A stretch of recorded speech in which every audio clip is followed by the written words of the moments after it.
नवरात्र के 9वें दिन माँ सिद्धिदात्री की पूजा होती है। जय माता दी।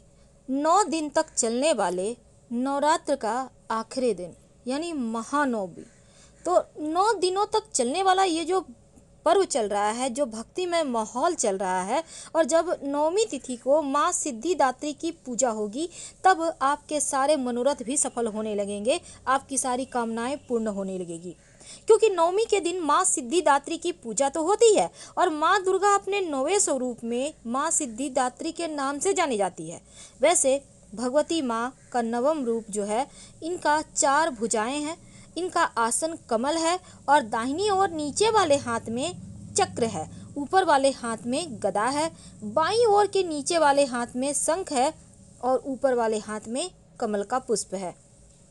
तो माँ सिद्धिदात्री जो हैं, सुर और असुर दोनों के लिए ही पूजनीय है, यानी इनकी पूजा हर कोई करता है सिद्धियों की प्राप्ति के लिए, कामनाओं की पूर्ति के लिए। अब माँ के नाम से ही प्रतीत होता है सिद्धियों को प्रदान करने वाली, और माँ सभी इच्छाओं और मांगों को पूरा करती हैं।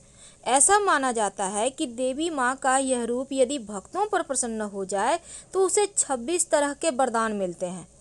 अब हिमालय के नंदा पर्वत पर सिद्धिदात्री का पवित्र तीर्थस्थल भी है, लेकिन आज हम चूंकि बात कर रहे हैं कि इस दिन माँ सिद्धिदात्री की जब पूजा करेंगे तो विशेष प्रयोग होंगे 9 ग्रहों को कंट्रोल करने के लिए। 9 तरह की चीज़ें अर्पित की जाएगी माँ को। कैसे करेंगे अर्पित, कब करेंगे, हम आपको तमाम बातें विस्तार से बताएंगे। देखिए, माँ सिद्धिदात्री की पूजा अन्य देवियों के तरह ही विधि विधान से करनी चाहिए, क्योंकि बहुत लोग क्या करते हैं, महाअष्टमी तक किए, 9वीं तिथि को बस यज्ञ होने से मतलब। ऐसा मत कीजिएगा, 9वीं तिथि को ही तो आपको संपूर्ण फल मिलेगा। अभी तक जो आपने पूजा किया 8 देवियों को मनाया, लेकिन जो माँ सिद्धिदात्री हैं उनकी पूजा करते हैं तो 8 देवी का पूजा का फल आपको मिल जाता है। तो माँ को प्रसन्न करने के लिए नवान्न का प्रसाद, नवरस युक्त भोजन और 9 प्रकार के फल फूल का अर्पण करने का विधान है। तो आइए जानते हैं विस्तार से, ताकि अर्थ, धर्म, काम और मोक्ष की प्राप्ति हो। माँ का मंत्र, या देवी सर्वभूतेषु मातृरूपेण संस्थिता नमस्तस्यै नमस्तस्यै नमो नमः। तो इस तरह से आप माँ को मनाएंगे। लेकिन आइए अब हम जानते हैं कुछ खास प्रयोग। भगवती सिद्धिदात्री का ध्यान, स्तोत्र, कवच पाठ करने से निर्वाण चक्र जागृत होता है, जिससे कि रिद्धि सिद्धि की प्राप्ति होती है और कार्यों में चली आ रही व्यवधान भी समाप्त हो जाते हैं, कामनाओं की पूर्ति होती है। क्योंकि 9वीं तिथि के दिन समस्त मनोकामनाओं की पूर्ति के लिए माता रानी को कमल का पुष्प अर्पित करें। अब बहुत बार क्या होता है, आपको कमल पुष्प एक भी नहीं मिलता, या तो मार्केट में है नहीं या फिर इतने दाम है कि आप नहीं ले पा रहे। अब आप सोचेंगे पता नहीं माता रानी हमारे साथ ऐसा क्यों कर रही है, पर आप चिंता ना करें, क्योंकि माता रानी आपसे प्रसन्न हो सकती हैं। कैसे? दोनों हाथों को जोड़कर अंजूरी बनाएं और मन में भावना रखें, आंखें बंद करके, कि आपके हाथों में कमल का पुष्प है और देवी को अर्पित कर दें। आपको उतना ही फल मिलेगा। अब चूंकि संपूर्ण स्वरूप है माँ सिद्धिदात्री, तो इस दिन केवल 9वीं के दिन उपासना करके आप समस्त उपासना का फल प्राप्त कर सकते हैं। तो माँ के सामने एक दिया जलाएं, सुबह सुबह जब आप स्नान करके पूजा कीजिएगा। और इस दिन एक और बात, महासरस्वती की उपासना भी इसी दिन होती है। महासरस्वती आपने देखा होगा, गणेश जी रहते हैं, कार्तिकेय जी रहते हैं, माँ लक्ष्मी रहती हैं, तो महासरस्वती की उपासना भी इस दिन अगर की जाए तो खासकर विद्यार्थियों के लिए बहुत अच्छा है। तो सबसे पहले तो माँ के सामने एक दीपक जलाएं, दीपक चौमुखा जलाएं तो अति उत्तम।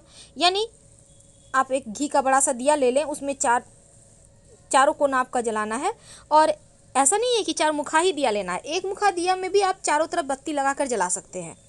माँ को 9 कमल के पुष्प, याद रखिए 9 देवी का आपको अर्पित करना है, और माँ को 9 तरह के फल अर्पित करना है। अब 9 तरह के फल बहुत सारे हैं, जैसे कि पानी वाला सिंघाड़ा है, सेब है, केला है, खीरा है। लेकिन अब मान लेते हैं कि आपके पास 9 तरह के फल नहीं है, 4 ही तरह के हैं, तो बाकी के फल आप रिपीट कर दीजिए तो 9 तरह के फल हो जाएंगे। ठीक है। उसके बाद माँ का मंत्र जप कीजिएगा, ओम ह्रीं दुर्गाय नमः, ओम ह्रीं दुर्गाय नमः, ओम ह्रीं दुर्गाय नमः, ओम ह्रीं दुर्गाय नमः, ओम ह्रीं दुर्गाय नमः। इस मंत्र का 108 बार जप कीजिए तो आपके लिए अच्छा रहेगा। अब जो आपने माँ को कमल का पुष्प अर्पित किया है, हमने कहा 9 पुष्प अर्पित करना है, तो 9 पुष्प अर्पित करना है आपको। अगर 9 पुष्प ना हो, एक ही पुष्प हो, तो 1 पुष्प अर्पित करें, फिर उसको उठा लें, हल्का सा पानी का, गंगा जल का या जल का छिड़काव करें, फिर से माँ को अर्पित करें। इस तरह से 9 बार अर्पित कर दीजिएगा। या अगर 9 पुष्प अर्पित किया है तो 9 पुष्प आप बाद में उठाकर कहीं साइड में रखें, हल्का सा सूखने दें और फिर लाल कपड़ा में लपेटकर अपने पास पूजा स्थान में ही कहीं पर अच्छी जगह पर आप सुरक्षित रख दें। जो चढ़ाया हुआ पुष्प है पूरे साल रहने दीजिएगा। अगले साल आप नवरात्र में इसे बहते हुए जल में प्रवाहित कर दीजिएगा। और जो आपने 9 तरह के फल अर्पित किए हैं माता रानी को, 9 तरह के या 9 फल भी अर्पित कर सकते हैं। एक ही तरह का फल है तो 9 फल अर्पित कर दे। अब इस फल को आपको प्रसाद के रूप में पूरे परिवार के साथ भी खाना है और थोड़ा सा फल किसी निर्धन को भी दान दे दीजिएगा, खिला दीजिएगा। किसी भी निर्धन को, आपके घर में सफाई कर्मी हैं या आसपास कोई ऐसे हैं, उनको दे दीजिए। इससे क्या होगा कि माँ के पूजा का संपूर्ण फल आपको मिलेगा। तो महाअष्टमी के दिन आपने जितनी पूजा की है, मान लेते हैं कोई पूजा आप करने से चूक गए हैं, तो महानवमी के दिन कर सकते हैं, लेकिन दूध और सिक्का वाला प्रयोग सिर्फ महाअष्टमी तिथि के दिन ही होगा। वो प्रयोग आप नवमी तिथि को नहीं कर सकते, क्योंकि इस प्रयोग की महिमा अलग है। तो अब हम जानते हैं कि माँ को, चूँकि 9 ग्रहों को माँ कंट्रोल करती हैं, जब 9 दिन है, 9 देवी का एक ही दिन माँ सिद्धिदात्री की पूजा करके आप फल प्राप्त कर सकते हैं। तो 9 देवी अलग अलग ग्रह को कंट्रोल करती हैं। तो ऐसे में जब आप माँ सिद्धिदात्री की पूजा करते हैं तो 9 ग्रहों को मजबूत करने के लिए आप सिर्फ इस नवरात्र के अंतिम दिन में भी प्रयोग कर सकते हैं। तो सबसे पहले माँ के सामने एक चौमुखा घी का दिया जला लें। सुबह में ही कर सकते हैं, शाम में भी कर सकते हैं, आपकी मर्जी पर है। इसके बाद लाल गुड़हल का पुष्प अर्पित करें, एक एक करके, ठीक है। फिर आप मिश्री अर्पित करें।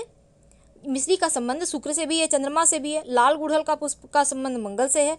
गुड़ जो मंगल और सूर्य दोनों से संबंध रखता है। हरी सौंफ जो बुध से संबंध रखता है। केला जो गुरु से संबंध रखता है। घी, अब यहाँ पर घी जो है इसको आप देखिए, एक बड़ा सा प्लेट या कटोरा ले लीजिएगा, ठीक है। उसी में एक एक करके आप सब कुछ रखिए या एक एक करके माँ के सामने रखते जाइएगा। और फिर एक पान का पत्ता भी इसमें रख दीजिएगा, माँ को अर्पित कर दीजिएगा। पान का पत्ता, दही भी लेना है आपको, याद रखिएगा, दही। तो जो पान का पत्ता होगा ना, वो पान का पत्ता एकदम साबुत होगा, डंठल मत तोड़िएगा। जब भी माँ को आप पान का पत्ता अर्पित करते हैं तो डंठल नहीं तोड़ना चाहिए, नहीं तो अब बहुत बार क्या होता है, गुड़हल का पुष्प है, इसमें पीछे में हरा कलर रहता है, राहु केतु को कंट्रोल करता है, तो उसको तोड़कर मत हटाइए, आप उसको भी अर्पित कर दीजिए। तो इससे क्या होगा, आपका राहु केतु कंट्रोल में रहेगा। तो पान का पत्ता भी आपको अर्पित करना है देवी माँ को। और फिर आप माँ से जो निगेटिव ग्रह हैं, जो ग्रहों की पीड़ाएं हैं, जो आपके जीवन में परेशानियां हैं, 9 के 9 ग्रह की पीड़ा को शांत करने की प्रार्थना करें और शुभता बढ़ाने की प्रार्थना करें। तो आपके 9 ग्रह कंट्रोल में रहेंगे और माँ की कृपा से आपके जीवन में खुशियाँ आपको मिलती रहेगी। तो ये तो थे 9 ग्रह को कंट्रोल करने के लिए कैसे आप माँ को मनाएं। लेकिन इस दिन एक और प्रयोग किए जाते हैं। अब आपके घर में बहुत सारे लोग हैं, माता पिता हैं, बच्चे हैं, भाई बहन है।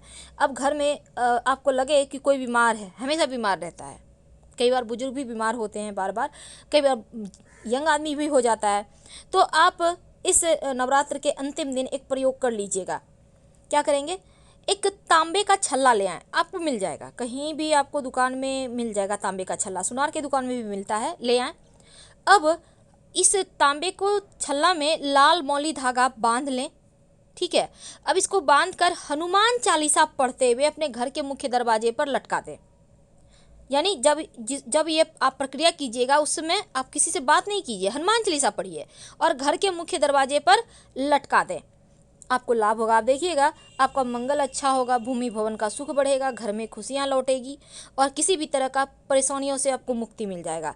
तो ये प्रयोग सिर्फ आप इस नवरात्र के अंतिम दिन करिए या फिर नवरात्र में आप किसी भी मंगलवार के दिन भी कर सकते हैं। हालांकि मंगलवार का दिन अब बीत चुका है, लेकिन आज आप ये प्रयोग जरूर कर लीजिएगा ताकि पूरे साल लोग घर में बीमार ना पड़ें और सब कोई खुश रहें, सुरक्षित रहे, मस्त रहे, जो कि हर किसी की चाहत होती है। तो इस दिन आप वो हमने बहुत सारे प्रयोग बताए। अब महानवमी के दिन देखिए एक और ख़ास बात, आपके घर में रोटियां बनती होगी। महाअष्टमी, महानवमी, इन 2 दिनों में भूल कर भी सादा रोटी ना बनाएं। तवे पर 1-2 बूंद घी का छींटा डाल दें, फिर बनाएं, या आप पराठे पूरी बना सकते हैं। हम आपसे विदा लेते हैं। हर हर